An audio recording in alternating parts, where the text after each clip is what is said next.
I'm Stacy Rossendi, Education Program Director here at Golden, and I'm joined with our Senior Formulator, Ulysses Jackson. And today we're going to debunk some myths about pigment, leading to a few questions that you guys have towards the end. We have 4 myths we're going to unpack. We're joined here today with our production team from our factory in upstate New York. I have one of our materials specialists is joining us in the chat to answer your questions as we debunk 4 common myths about pigments. And at the end, we'll go ahead and open up the floor so that we can address maybe some of those questions directly to Ulysses while we're here live. So Ulysses, let's go ahead and get started. What do you do here at Golden? That's a great question. Yeah. So being a senior formulator, I have the pleasure of developing new products for Golden in our 3 product lines, as well as always looking to improve what we already make. I have a fantastic team downstairs in our lab, and we're always working on all the exciting new things for all of you. So thrilled to be here upstairs for a change, getting to talk about pigments is always fun. So thanks for having me. Yeah, so we thought this might be a fun opportunity to explore some conversations that we've had with customers, some understandings that maybe I know when I came to Golden were new to me. For example, one thing that is maybe a common thought or accepted sort of point of knowledge is that if a paint is opaque, it automatically means that it has a greater pigment load. Now, is that always the case? If I have a transparent paint, does that mean there's not enough pigment in that paint and it's just... Well, there's, as all things in paint, it depends, right? So let's start with professional quality artist materials. So within our line, we're always trying to maximize the pigment load, which basically means that you have as much pigment as you can pack in and still be glued down with the binder so that when you rub your painting, it doesn't come off on you when you walk past, something like that. So you certainly could have an underpigmented system, which would then be inherently transparent because you just have a lot more glue than pigment. But when we're talking about fully pigmented systems, there certainly are many cases where you could have equal or greater pigment loads that are inherently more transparent. So we have some really good examples of that to talk about today. So maybe since it's down here in front of us, let's talk about terre verte. So terre verte is a natural green earth, PG23. It's mined from the earth, and it's inherently very transparent. The core terre verte is one of the highest loaded pigment systems, and it's notorious for artists getting it and asking about its transparency. Many artists who do landscape painting love that transparency for subtle effects, but it's just a very translucent crystalline structure that really allows the light to go through, and it gives that subtle green color.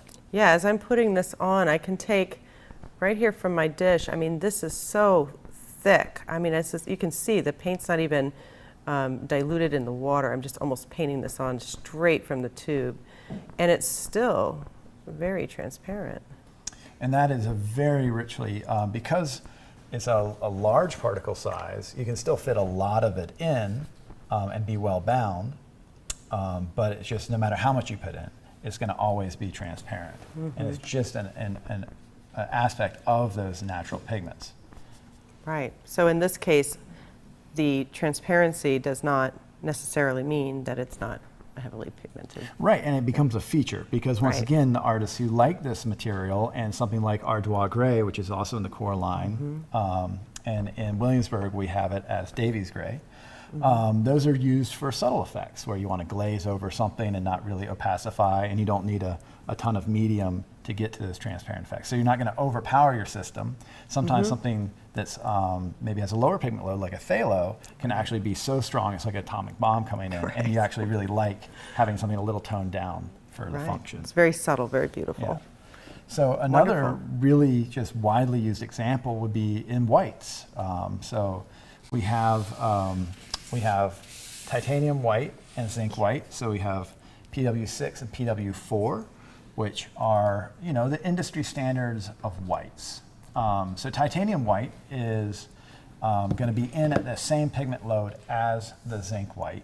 They're very similar in pigment load.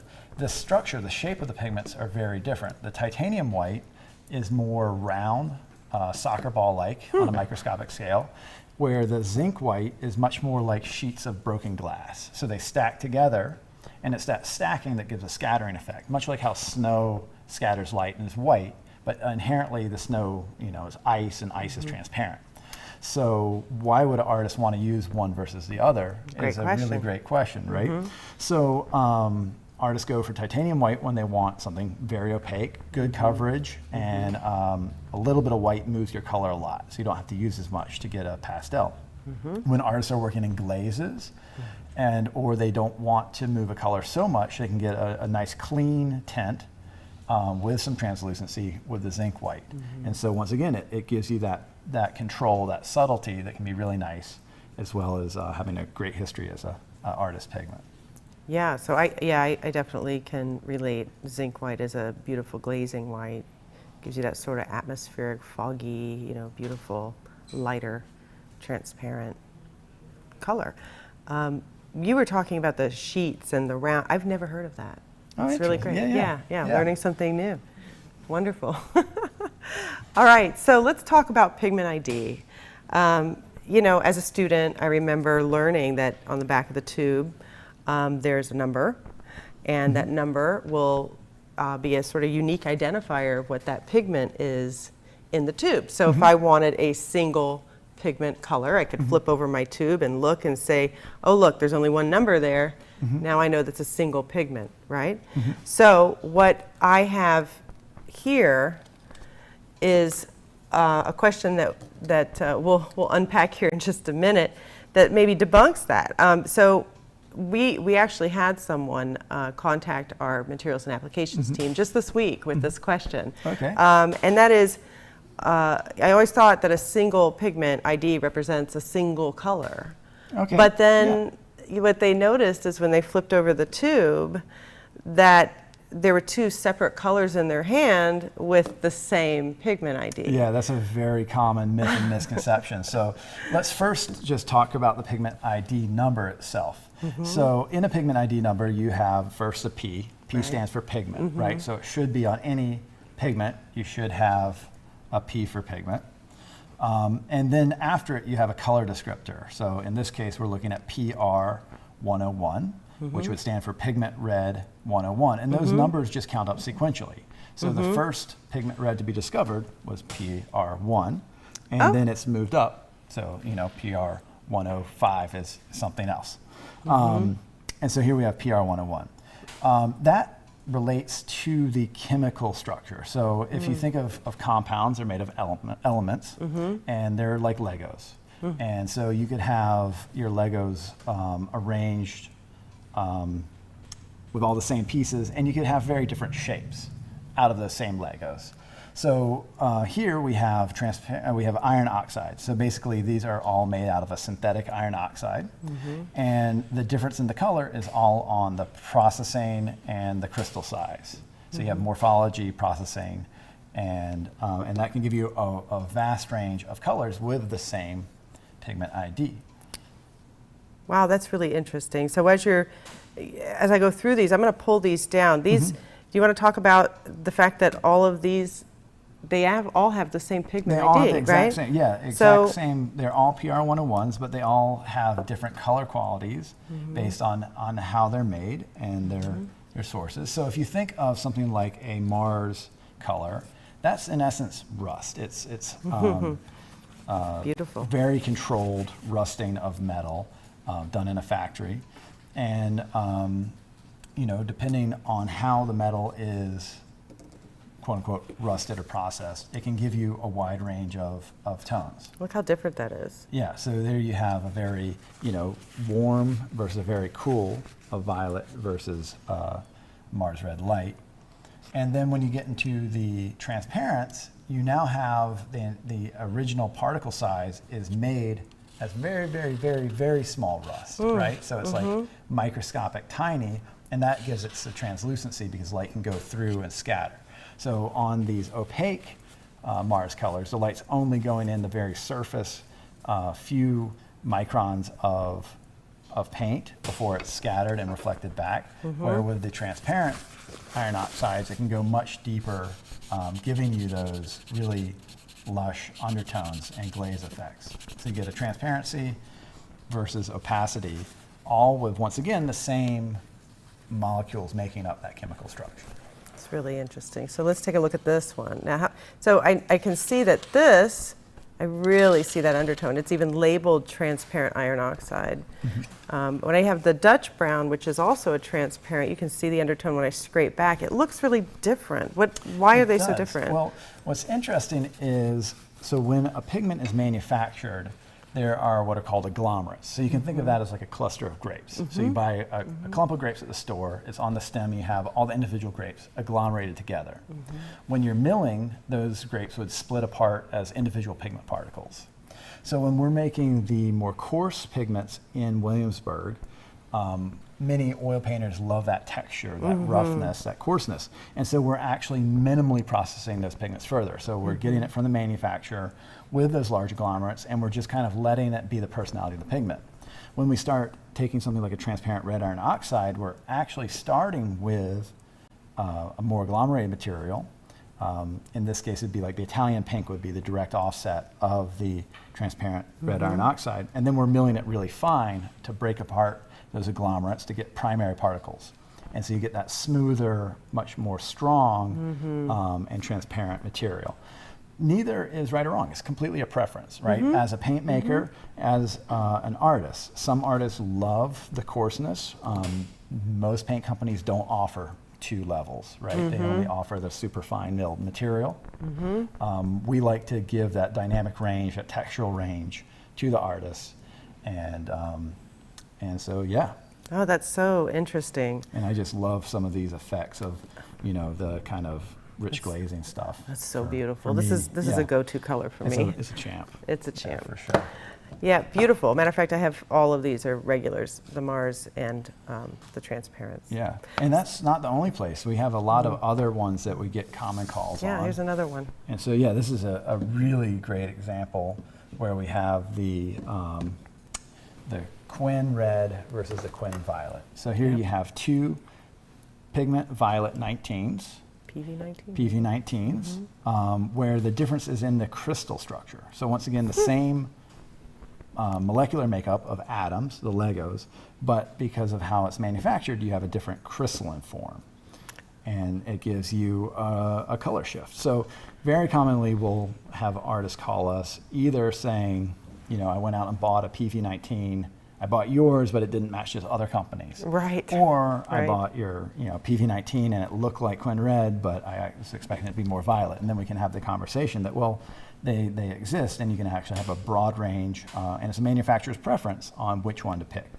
So when we're looking at a PV19, we'll first look at all the manufacturers in the world to see who offers that color space. And then we'll look at their business practices.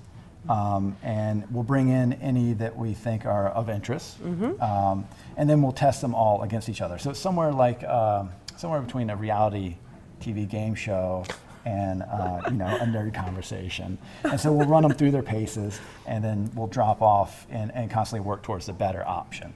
And so when we've settled on a pigment choice, it's because it's basically made it to the finish line of whatever test we can throw at it and more, both with the lab working on it, and then also your group, the material application specialists, take it and test it further in a more artistic sense. Right.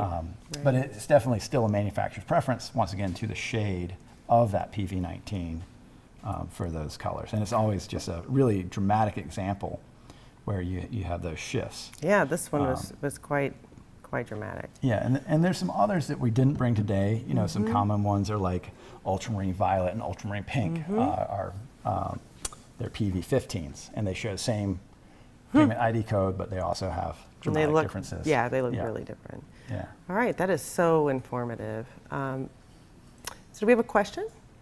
We have a few. Oh, awesome. Great. Yeah, so these might jump around a little bit based on when we got them in the chat and That's the talk fine. that you're talking about right now. But Samantha asked, would you say that your paints across the board, so watercolor, oil, and acrylic, have the same pigment load for each pigment? It's a great question. That is a really good question. So well, I'll say we try to maximize for the system, but inherently each system has its different loading, right? So to make a oil paint, you have very simple ingredients. It's much like making bread. To make bread, you have pigment, you have flour, water, salt, you know. To make oil paint, you have pigment, oil, touch of wax, and processing. So there, you don't need a lot of oil to wet out the pigment, and so you can actually have an incredibly high pigment load in an oil paint. So we're always, you know, oil paints are going to inherently be super high.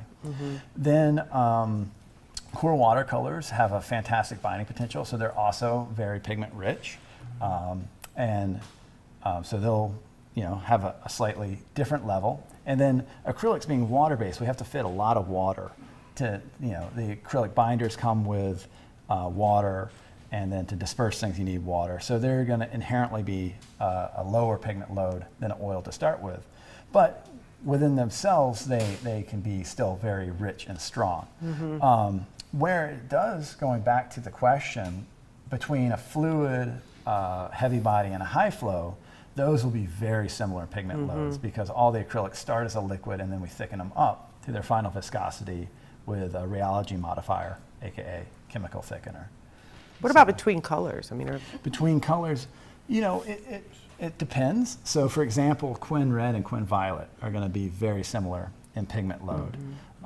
But for something like, you know, Quin Violet versus Ultramarine Blue, there's going to be different pigment loads because of the size of the pigment, how much binder demand they take to keep them glued down, and all those sorts of attributes. So we're really looking at the pigments in isolation to say, okay, if we're loading this into a system, how much can we fit in before it breaks? Because we definitely want it to stick to the wall and not fall off, but we're also, you know, trying to maximize it. So for us, a good paint is one that doesn't really look bronzed, where sometimes you'll see a paint that has this kind of inky, oil slicky surface, which would usually be a sign of overloading.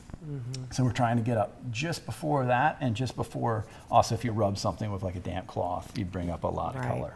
Sometimes you can get a little bit of color, but it's you know, minimal. Yeah, and that's just because we're walking that tightrope, trying to get as much of the good stuff in for the artist. That explains it. You had mentioned before about the phthalo and how maybe that didn't have as much of a pigment load. So that explains it. I appreciate that. Yeah, I mean, if you imagine that, you know, what's an analogy?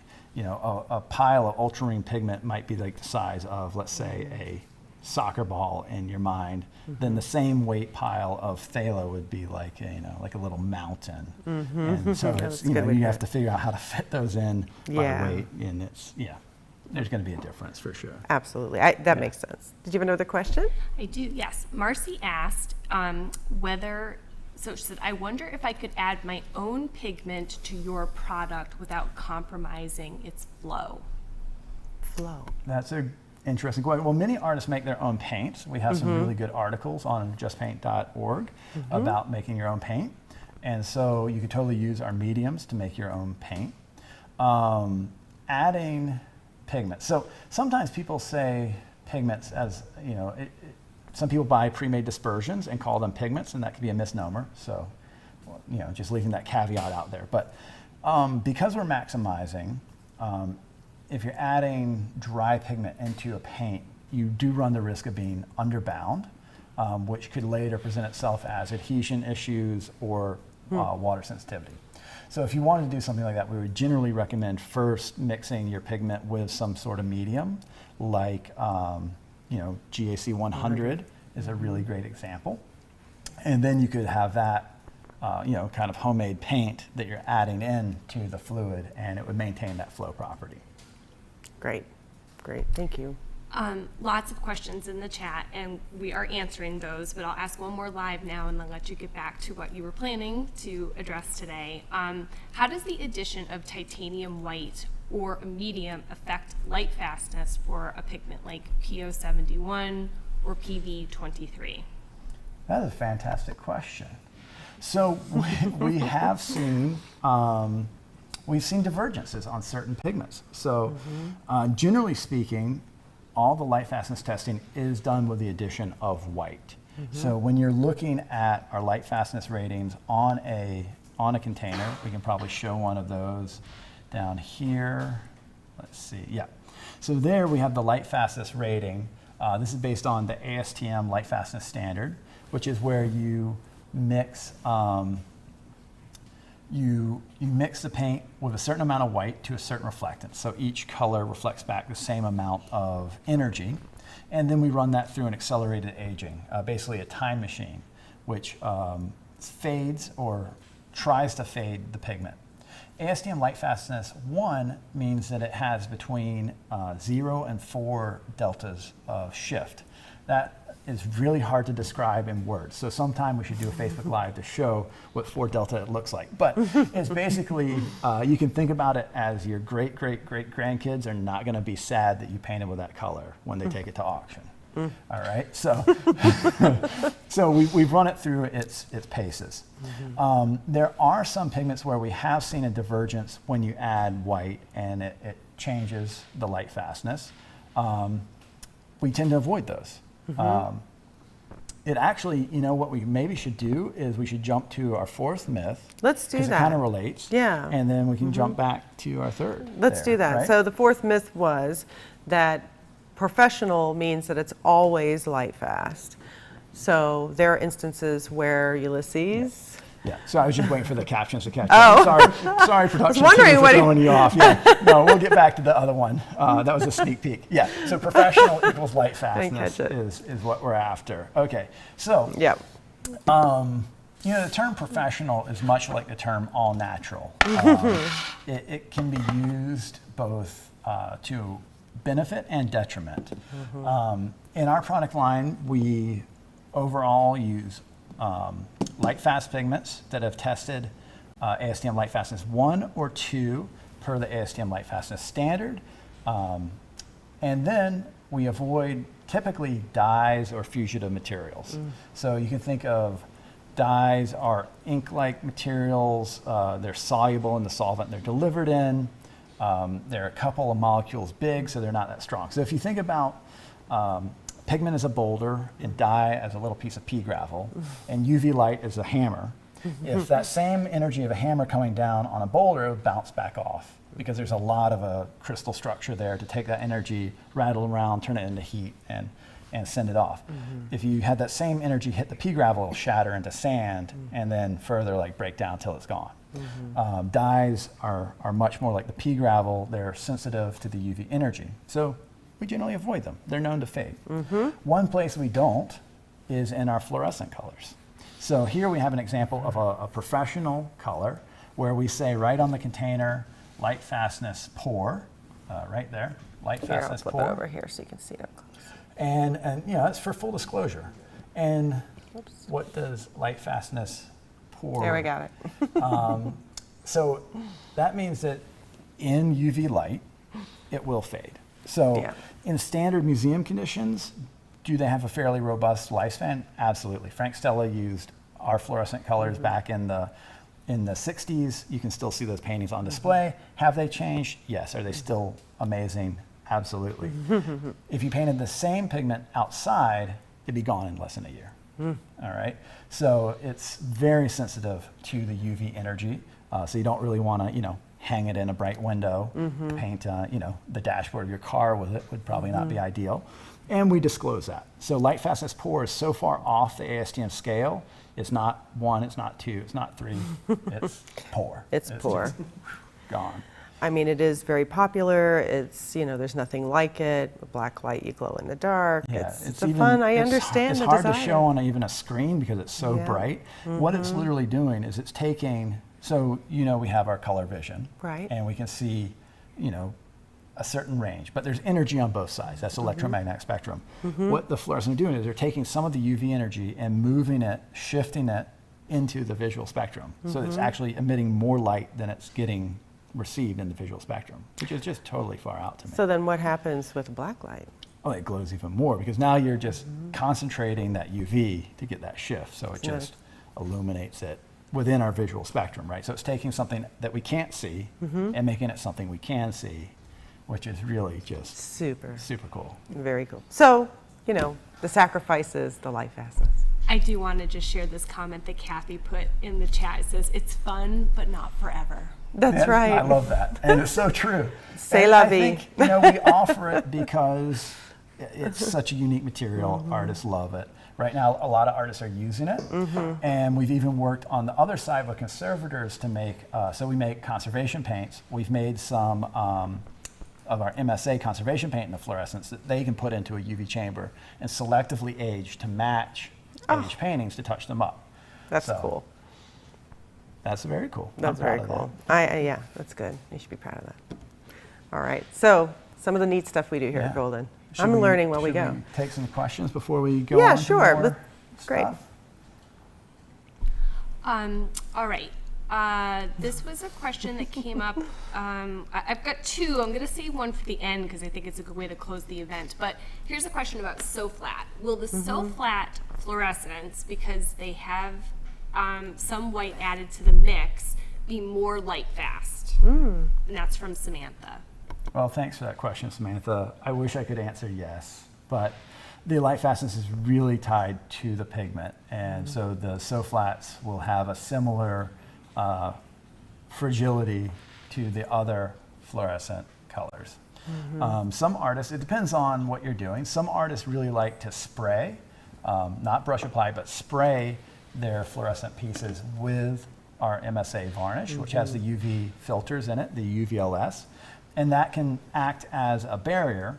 It doesn't completely dampen the brightness, but it can also protect against some of that UV energy. I say to spray because brush application over a fluorescent, you have unevenness of those filters and you can see some difference. So definitely, great if point. you're varnishing a fluorescent to improve its light fastness, highly recommend spray application. Actually, great point. That is a really great point.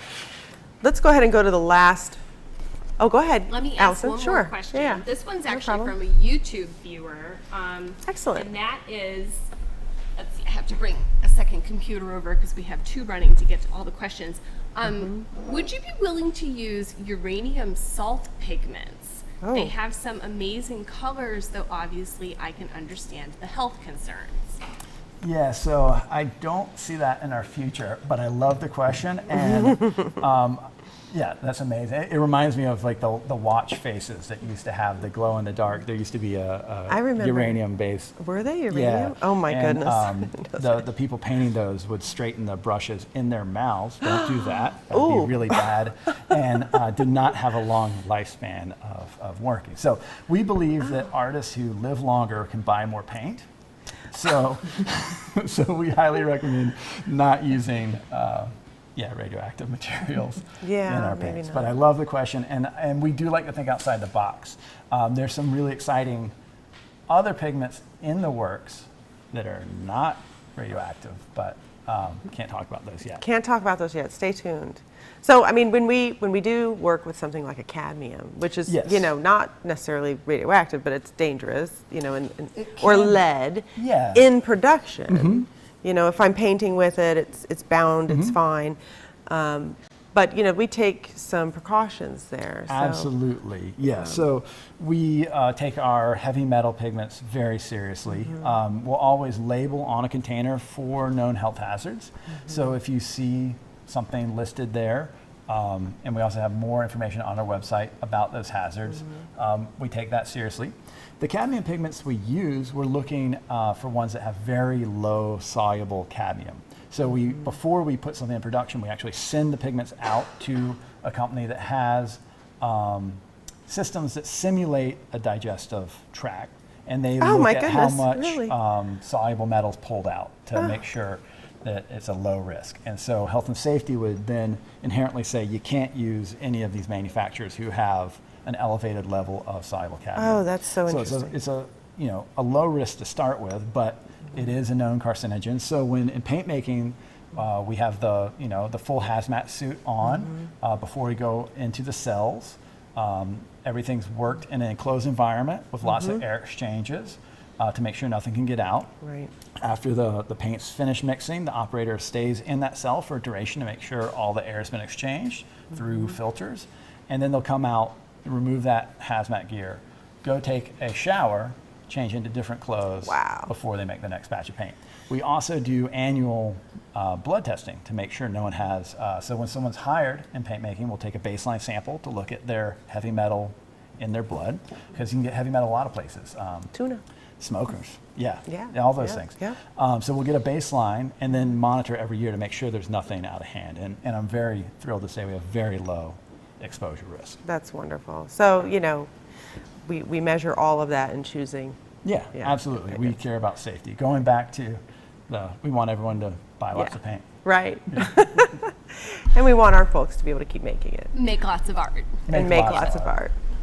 So the last sort of myth is that all pigments are mined from the earth. You know, that romantic vision of digging up some pretty dirt, Yeah. you know, milling it down, putting Yeah. it in the oil, now you have paint. I still love that. And Yeah, I love there's some that pretty thing. dirt And- here, too. And it's many times that we'll get a call about, the where do you mine the phthalo blue or the Quinn Yeah. violet? Where does that come from? Right. So all pigments are not mined from the earth. It's actually now the vast majority are made somewhere else. Some pigments still are mined from the earth. So we have, let's start off with one that really is. So we have burnt sienna natural. We call out that it's natural because it's actually mined from the earth. Many manufacturers now use the PR101 and call it burnt sienna. That can be a bit challenging to us paint nerds. So can you clarify that? The PR101 is what we were looking at in Williamsburg before, and Right. it says that it's a synthetic iron oxide. That is So what does correct. that mean? So you have different classes of pigments. You have organic and inorganic. And so these would be inorganic, meaning they're made of a rock or a mineral. A natural pigment is just like you said. It's dug up, it's from the ground, it's processed, ground down. Burnt would mean that it was heated at some point along the way to calcify it, to change its color. But otherwise, it did come from that. A synthetic is made in a factory with controlled precursors. So, for example, going back to the PR101, those synthetic iron oxides are generally made from scrap steel. So the recycling industry gets steel back. That would then go to a company who makes the iron oxides, and they would, in a controlled environment, create that iron oxide through accelerated rusting processes, right? In other examples, like something like ultramarine blue, that's done in a furnace where all of the raw materials are put in, and they're heated really hot, kind of like how a ceramic vessel, the glaze goes in, it doesn't really look like a color, but then Right. as it's heated, it becomes a crystal, and that crystal has a chromophore or color site. And so the ultramarine would be then once again made in a giant furnace. Pull it over. Yeah, let's bring some ultra over to take a look So here's at. an example Yeah, of, and ultramarine used to be lapis lazuli, right? So lapis so yeah. lazuli was truly a mined material, but it's quite rare. So the cost was really exorbitant. You can still get lapis lazuli that would have a similar color quality to our synthetic ultramarine blue, but it'll cost you about $15,000 a kilogram. okay. So that Doesn't would make seem a too very cost expensive- effective. Yeah, very expensive tube of paint. Where ultramarine blue is so widely utilized, the cost is very reasonable. This is why we can make it a lower series in our product line. And it's just beautiful. And So. it's just beautiful. And if Yeah. you put them side by side, they're visually the same. The difference is that one is made in a factory, yeah. so it's synthetic, inorganic, made of rocks or minerals, versus one that was naturally mined and processed. Oh, that's great. Yeah. And then also, of course, all the organics, we have all the synthetic organics, meaning that it's made out of carbon chemistry, right? So in inorganics, rocks, or minerals, organics are all carbon bonds, little chains. They look kind of like chicken wire, some people say, Oh, chicken wire structures, all those molecules. And, Great visual. Yeah, and so those would all be made in a lab too. So they're generally done with either liquid or gas precursors. So those would be like your ingredients. Going back to like a cake analogy, you know, Yeah. the precursors to a cake would be like flour, baking soda, sugar. And here you have, organic molecules that are your precursors.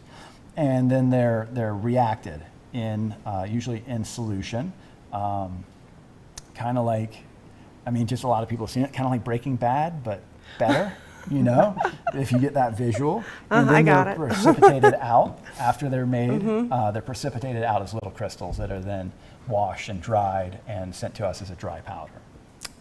That's so interesting. All right. So, I mean, I think this has been an incredible conversation. Super fun. I've learned talking to you, and now let's take some more questions. Yeah. This is a great one, Oh, awesome. and I've been saving it for a little while. But before I give you this question, I do want to say if you're joining us late or you had to leave early, this event is recorded, and you'll be able to watch it here on Facebook or on YouTube at your convenience. So if there's something you want to come back and listen to, it will be here for you. Okay.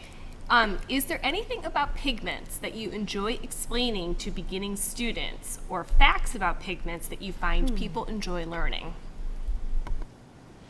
Wow, that's actually broad. There's so many things I like about pigments. right? I mean, it's really kind of what I have been doing here for 20 years. One of the things that really, it doesn't just relate to pigments, but it relates to color, is that it's all in your head. That actually, this is all energy, and Yes. it doesn't become a color until you see it. So it's, you know, the light comes in at a certain frequency, it's vibrating on your retina. That sends an electrical impulse down an optical nerve to your brain, which is where the color is actually made, right? So it's all fiction. It's just in your head, which is super amazing to me. Other things that are really amazing to me. I'm thinking about this because I actually, that's such a great question. And as soon as you said light, I remember, you know, years of teaching, and really that is the most exciting part, is that this is, you know, how this material absorbs a portion of the spectrum, shoots another portion of the spectrum back at you, Yeah.